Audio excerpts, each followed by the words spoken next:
today I have done a bunch of work this week on my corset for my wedding dress, and I want to walk everybody through how I have gotten here. Here is where we are. We have the innards of a corset, and I want to talk about where we're going with this soon. Basically, this is a point that I am at with this thing that I kind of have to pause on it. But there is one thing I want to do today, and I will get to that. But first of all, let me show you where I'm at with this. Okay, so maybe I should go to the other screen and show you. We'll do a brief overview of what we talked about last week. Okay, so last week I mostly just revealed the designs that I have done for my wedding dress. So far, I've done a couple designs. I have one that I really like, but I am still not entirely sure if that's what I want to go with. But okay, so what I have done this week is last week,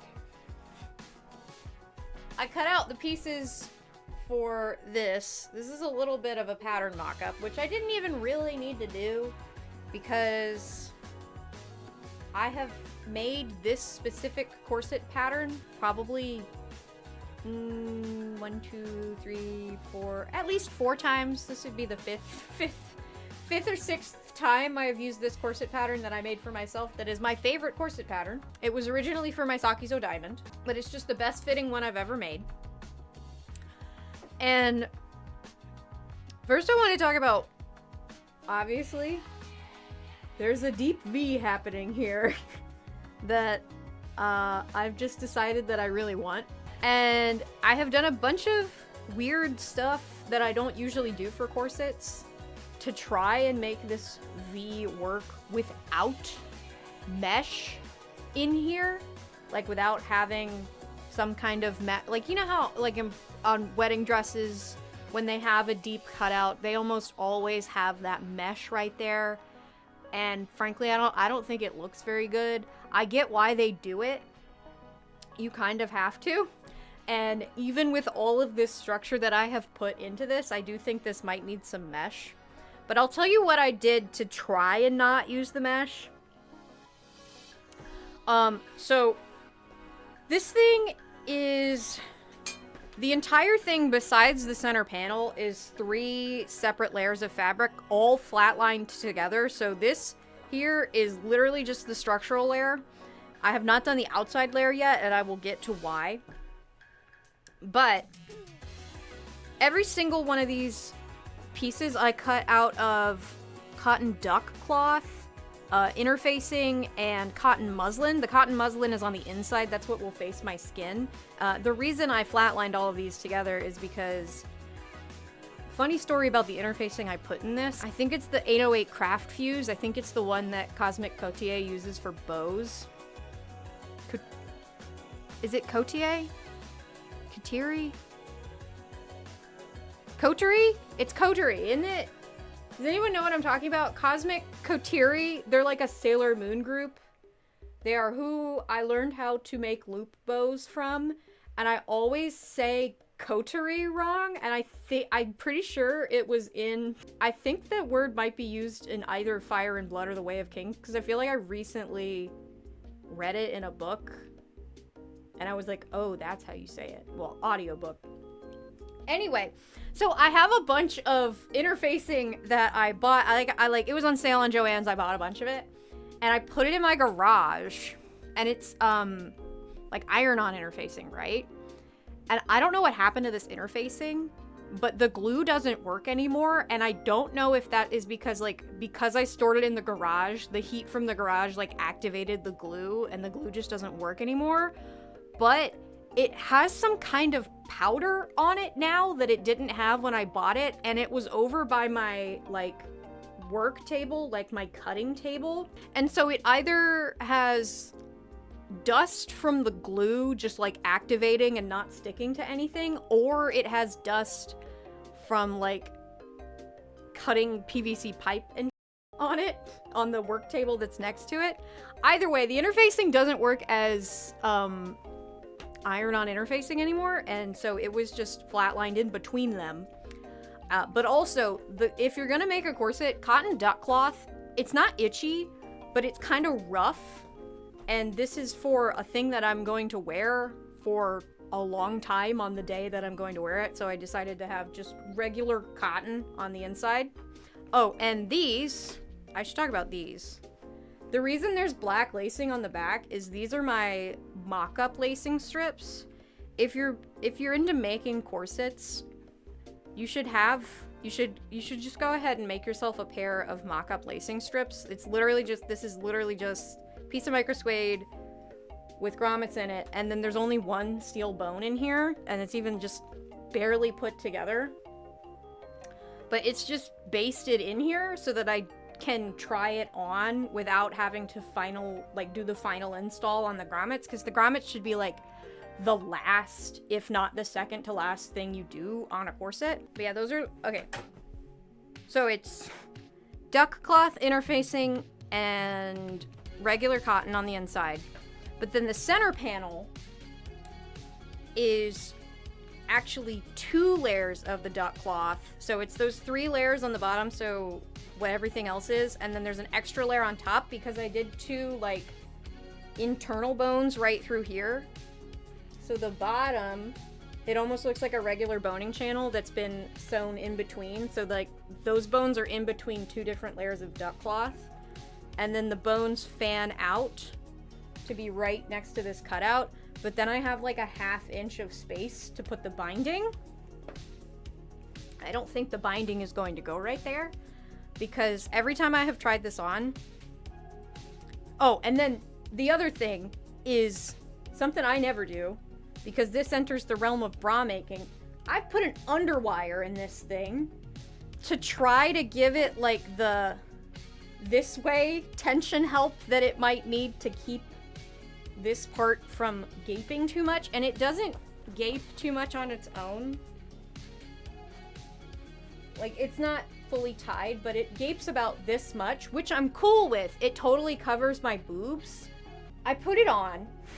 I've tried it on a couple times over this weekend, because Joe's actually not here this weekend, so I've gotten to, like, put this on with the skirt back up and, like, run around in the kitchen and twirl. But I put it on, and then I, like, bent down to look for something, and my boob just, like, fully came out of the middle of it, and I was like, I don't want that. So I do think it might need some mesh here, if I don't go with the stuff that I want over it. But, and I'm, like, the third design, if I'm gonna go with any of the designs, I really like the third design the most. But this corset, on its own, just with the skirt mock-up that I made, is just so pretty. With, like, nothing up here. This alone is just really, really pretty. Even in its unfinished form. That I'm kind of just like, do I even want anything over it? Do I just want this? Do I just want this shape? With obviously the outside? What if the cutout is just slightly less deep? Boob haver problems for real? Well, okay, let me tell you what my solution is and why this has to stay like this for a little bit, and I kind of have to take a break from working on it after today, because there's a couple things that it needs that I haven't put in there yet. Before I do anything else, also, we're doing an overview. So we've got a bunch of spots for double bones. These are not all filled, because the first problem is I ran out of boning. I didn't buy any more boning. I was just using boning from my stash. But I want this whole thing, besides the backbones, to be synthetic whalebone, because it is so much more comfortable than anything. Like, spiral steel is fine, but the problem you run into with spiral steel, even if you tip it correctly, you're kind of always running the risk that something will go wrong with that tip internally, and it will just shoot right through your corset and stab you. And I don't want that, and synthetic whalebone, like, can't do that because it's plastic. Even if you cut the synthetic whalebone really terribly, it will still, like, never rip through anything. And it's really flexible, So these are double bones, but there's only one bone in there right now. But like, look how flexible that is. We want a comfortable corset. There's also a waist tape that I totally forgot to put in before I put these boning channels in. If you haven't seen the corset video, you put your waist tape in before your boning channels, and I almost always forget to.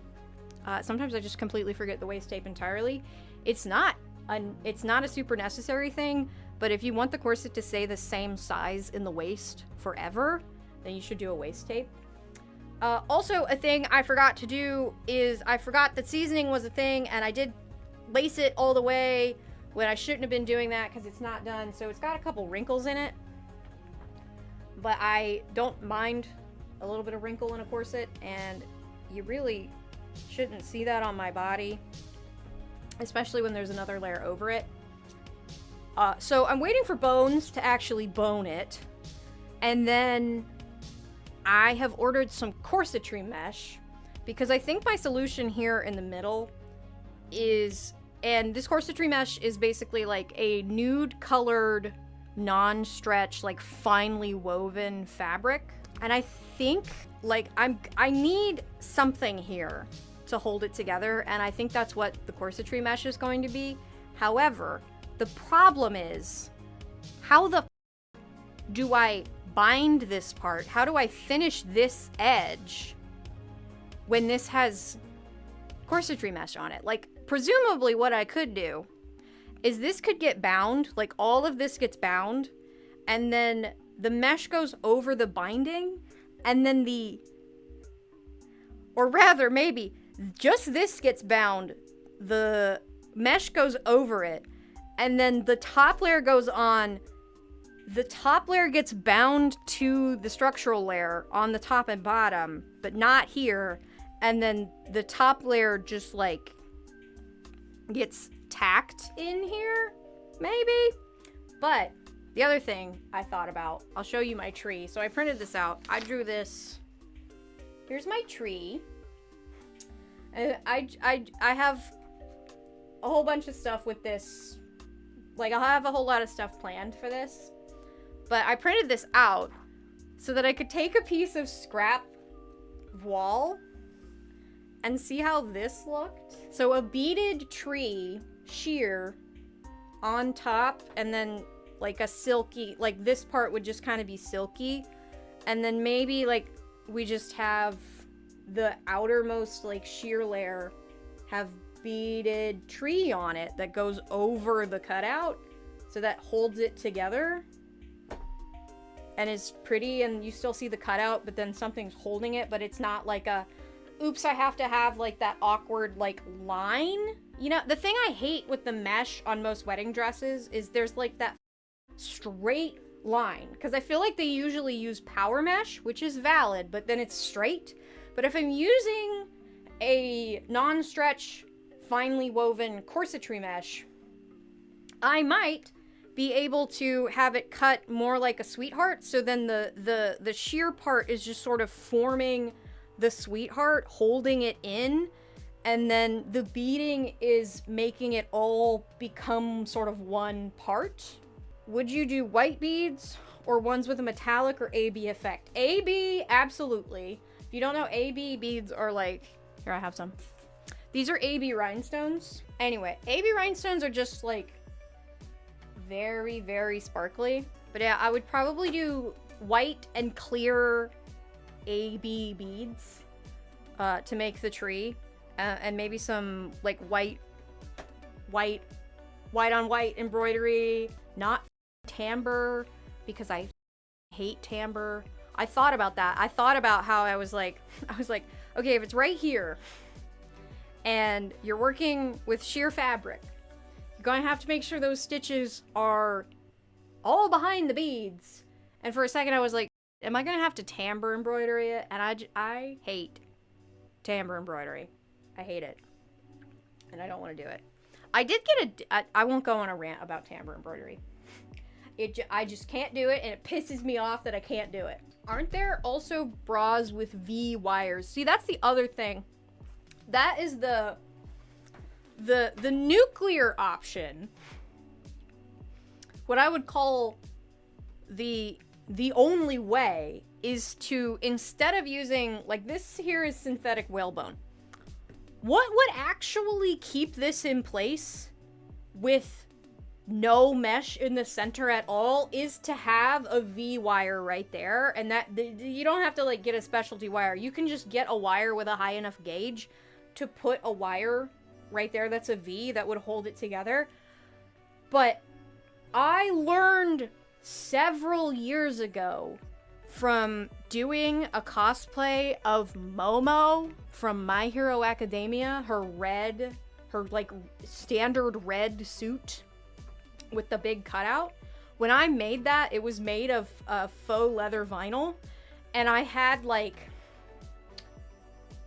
10 to 8 gauge wire in the seam right here, right? No mesh. It was a real cutout with my boobs, where my boobs were like this, and I had wire from here down to here, and I could not sit down. It looked really cool, but I couldn't sit down, and it was really uncomfortable. And obviously there's like having a V right here would probably not be that bad, but I am like so against putting wire in it because I am traumatized from doing Momo. The other reason I have to stop on this is, so first of all, I'm waiting for bones, I'm waiting for corsetry mesh, and I also said this last week, my mom is sending me a box with my grandma's wedding dress and my mom's wedding dress. And my mom claims that her 90s ass wedding dress had a nice silk lining. And I don't believe my mother that the lining of her wedding dress was actually silk. I don't believe her. I believe it's probably a polyester satin. But if it is silk, or if it is a pretty polyester satin, I might cut the lining out of my mom's wedding dress, specifically if her skirt lining was like a nicer fabric. I might cut that out and use it for, and if it's white, if it's still white, I might cut it out and use it as the outside layer of this corset. If not, I might be buying a little bit of actual real silk, just for the corset, not for really anything else. I literally almost said not for anything else on the costume. Wedding costume. You know, what's funny is, when Joe's sister got married, her now husband kept calling her wedding dress and his suit their costumes. They spent most of their wedding in t-shirts, but they put on their costumes for the pictures. I mean, they really are costumes. We are really wearing costumes to things, right? I did try this a little smaller to see if I liked it. You probably can't see this very much, but I wanted to see if I wanted it like just on the cutout, but I feel like I like it a lot bigger. I feel like I like it a lot bigger. Like it's going over. And then I probably do, especially with the mesh. This is just wall that I have. After putting this on a couple times, I have realized that I don't like how this cotton feels on my boobs. So, we're gonna put something else comfier in the boobs, because this will be worn for a whole day, and I want my boobs to be comfy. So what I have is, this is like a bandeau bra. It has some cups in it. These cups are not going to add to this structure at all. Like, there's boning in it. Like, it doesn't... It needs more structure here, but this part is structured enough. These cups are really just for comfort. And then the bandeau bra itself has this, like, nice, soft, like, stretchy polyester fabric. So what I'm gonna do is I'm gonna cut up this bandeau bra and sew its fabric onto the cup. Cut the cup down so that it'll fit in here, and then we're gonna hand sew the cup in there so that there's nice, soft cups for my boobs. That's what we're doing today. Where are my scissors? I wasn't willing to sacrifice one of my, like, regular everyday bras for this, but But I will sacrifice this because I don't use it. I like got it for cosplay. I think I wore this for Kokomi, but I haven't worn Kokomi in a while.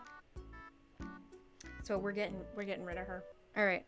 So I'm just gonna take this and I'm gonna sew it on the sewing machine. I'm just gonna sew the stuff that's already on there to the cup that's inside of it. It is an interesting process working on something like a wedding dress though, because it's like, obviously, it's not a competition piece. So the stuff on the inside doesn't matter, but it's still, like, it has to function in such a specific way that it's like, I'm taking it very slow. I obviously have, like, we're not getting married until next fall, but I want to go ahead and do as much of this as I can while I have a break from working on cosplay, which I still do right now. Like, I don't want to have to be, like, rushing through this at the last minute, because that would drive me crazy. I would like to have this dress ready, like, several months in advance, you know? But I don't know why I feel like I need to qualify that. But I remember, like, when I first got into cosplay, and, like, I would tell my mom or somebody that's, like, not into cosplay, or, like, one of my siblings that I was working on something for a con that was, like, 6 months out, and they'd be like, why are you working on it so early? It's like, because I like my to be done. Big question, is it gonna have pockets? Of course it's gonna have pockets. I'm gonna put a mic, like a specific mic pocket in this thing. So that so that nobody has to figure out where to mic me. People are wishing they had sergers. Let me... Sergers? I know they're expensive. They're so expensive. I would not have that very fancy airlock serger if it wasn't for me having a like affiliate deal with Burnett. I feel incredibly blessed to have that thing. The serger I used to have was one that my mom had bought and never used, and it was a Singer serger. Highly don't recommend buying a Singer serger. But even just having it was so nice because it just means that, like, you can be a little lazier with your stuff. You don't have to do as much to get it out to be, like, relatively well finished. You can just serge it. Saves a lot of time. It's one of those things that, like I didn't, for the first, let me think, I got my mom's serger in 2018? 19? I think it was 2019. I got my mom's, finally. And I started sewing in 2013-ish. Somebody says I tend to use fabric glue or just zigzag to keep my fabric from fraying. Yeah, that's the other thing is depending on, like, basically having a serger opens up the world of being a little lazier with your sewing. If you don't have a serger, you can have just as nice finishes, if not more nice finishes, than somebody that doesn't have it. If you don't have a serger, you should really be bag lining everything so that all your raw edges are inside. And that means you don't have to do anything to your raw edges. They'll just be inside and you'll never see them again. But that obviously, like, requires more fabric every time. And requires extra steps every time, whereas, like, the way I love to make, like, bodices and stuff now is to just flatline the pieces on the serger and do it that way. But, like, other than what I just did to these cups, I don't think there's, well, and the skirt will probably have serging, but none of this corset will have serging because all of this stuff is going to be on the inside. So it won't need it. It's definitely a thing that's, like, it's not super necessary at all if you're just bag lining everything. Or if you're doing something like French seams are great for when you don't have a serger. Those are, like, they're, like, the funny thing is, like,